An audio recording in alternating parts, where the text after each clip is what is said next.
Hi friends, how are you? Oh, it's gonna be like upper 90s today. So I'm out here, it is 9:30 and I am trying to beat the AC unit sound from coming on if I can do that. Okay, so in this video, I've made a few little changes to this area, but I think that they're going to be really good and impactful and important changes. And I also wanted to really show you these Flowerful hydrangeas now that they are in like full bloom. So I planted these last season, kind of later in the season, and I actually added this one and this one this year. I had some other shrubs here that weren't looking right, so I thought I might as well just do a whole hedge here of the Flowerful and just have it be harmonious and straight down the line with the arborvitaes. But anyway, look at all these blooms. So this is absolutely my favorite white hydrangea. This one blooms on new wood and it is super sturdy and strong. We had a bunch of rain last night, which we needed so badly. This shows no sign of flopping. Nothing, like some of the older varieties of the Annabelle hydrangeas can get really top heavy and very floppy. That's not happening with these. It's nice and upright down the line. Absolutely love it. So I wanted to start with that and highly recommend this shrub. Now that it's been in my garden for a year, I can really see how improved it is of a variety, and its foliage is so nice and clean. Sometimes these hydrangeas will get like those black spots. I've not noticed anything like that with the Flowerful so far. They've remained really clean and just really fresh and vibrant. So I'm excited about these.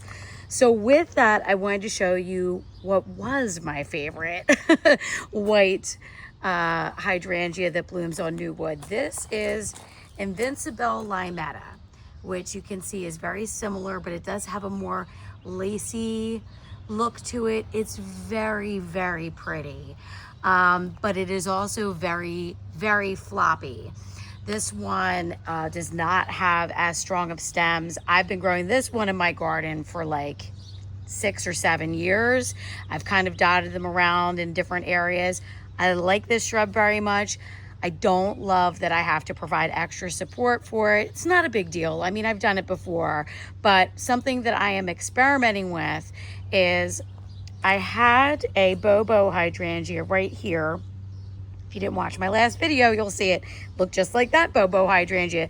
And it was here in the front. It was kind of ill planted and planned out to begin with because it was really tall, like right here in the front of the border. So I went ahead and I moved it back there. It is struggling. It's on the struggle bus a little bit. You can see the leaves are yellowing. Not a good idea to transplant and shock a plant like this in the brutal heat of summer. So I don't expect that to do great this year. It's probably going to defoliate. I have been keeping it watered. It's just not going to do well. And that's just par for the course when you shock a plant at this time of the year. Here's another Bobo. I really like this plant. Oh gosh, now you can hear the mowers going. I apologize. It is what it is when you're making videos and you live close to neighbors this time of year. So I apologize. But anyway, back to this area. So I pulled the Bobo out, put it back there because it looks better. Now we have a nice layered structure with the taller Bobo. This is later blooming as well. It has buds on it. So you've got that's going to come in later in the season. I've got this nice lacy Limetta, which I do like. Wish it wasn't so floppy. If this doesn't rectify what I did here, I will probably put Flowerful here next year. But maybe it helped. What I did was, I should probably tell you what I did. So I took the Bobo out and then I put a grouping of Phlox Coral Cream Drop. I have an image of it in bloom here on the tag so I can show you, I believe. Hold on one second. Yes. So this is Coral Cream Drop.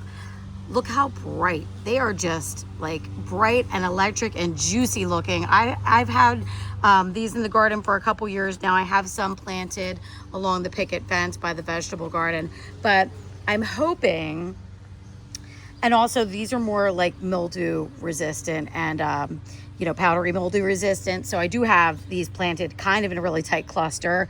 So this variety should help with that, but it's going to hopefully give some support. And like I said, we had a ton of rain last night, and normally these would be on the ground. So maybe that would be enough.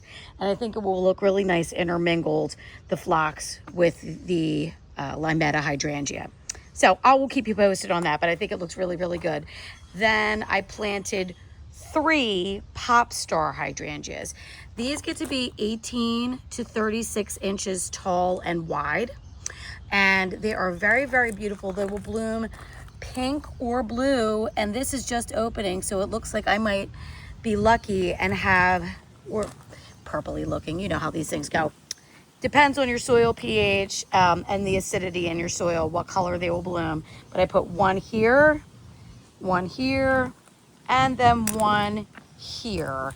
I had a whole bunch of this Salvia argentea, which I really, really like with the fuzzy leaves, but I've had these a couple years here now, and they were putting out bloom stalks and going to seed. So what you can do is you can just let the bloom stalks come in, drop the seeds, and make new plants, or you can try and cut the blooms off and see if you can get some fresh growth coming in here, which I did here.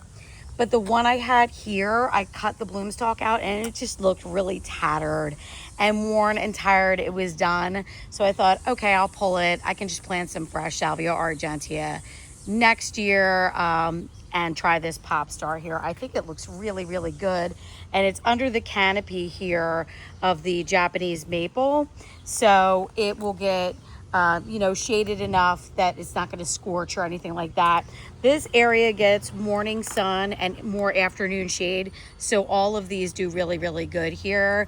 I think with hydrangeas in general, they prefer morning sun and afternoon shade in New Jersey climates. Even if they can take the heat, you got to make sure you water too. So yeah, I have a limelight I actually planted on the driveway side. I'm not ready to share that area yet. I have a limelight I planted on the driveway side, and it's looking very sad. Even though they can take the bright, sun, it's intense. And if I'm not out there consistent with the water, it's looking very sad. I did make an update here. So these are, what the heck were they called? This is Paris. Is it Paris? Heuchera. I was trying my best to match the heuchera I have over here, which came from my parents' garden. I say it all the time. So it's old. I don't know the variety, like 60 years old and plus. It was there before they moved in. And I was trying to match it. This is a little different color foliage, similar color blooms, but the more I was, walking through this space, I'm like, I need some continuity here. I can't just have these random foxgloves and delphiniums planted here because it's just not, it doesn't feel like it complements a path. I feel like I should have similar blooms coming up this way to match the ones that are this way. So that's what I did. These are just sitting here in a clump because I pulled those out when I did this, and I need to plant them. And I will do that. Here are some sweet peas. My hose is all over the place because I pulled my hose link out to water right before I started this video, and I just left it here because I'm not going to even put it away because I'm going to need it again quickly. I planted some sweet peas this year, not many, just a few sweet peas, and they're just coming into bloom now, and they look really, really beautiful. Oh. I don't want to forget these. Look at this. I planted these hydrangeas as well. These are Summer Crush, and they get this beautiful pink color. I planted a cluster of 3 of these here. This is my work in progress area. I had a bloom struck here. I still have the bloom struck here that I might move or relocate because this is going to be too close together for all of this. I'm very excited about these. They are reblooming the endless summer variety. So even if you do get a late freeze and the buds, freeze off of your hydrangeas, you will still get a later bloom on these hydrangeas. I'm trying to plant smarter things, sturdier plants like the Flowerful, things that are still going to provide blooms even through a cold winter, and just really, you know, maximize my space. I think that's really it. Just a quick little update today. I hope to do a longer video and include Mark in it, maybe next week or the week after, because we have such exciting news. No, it's not a baby.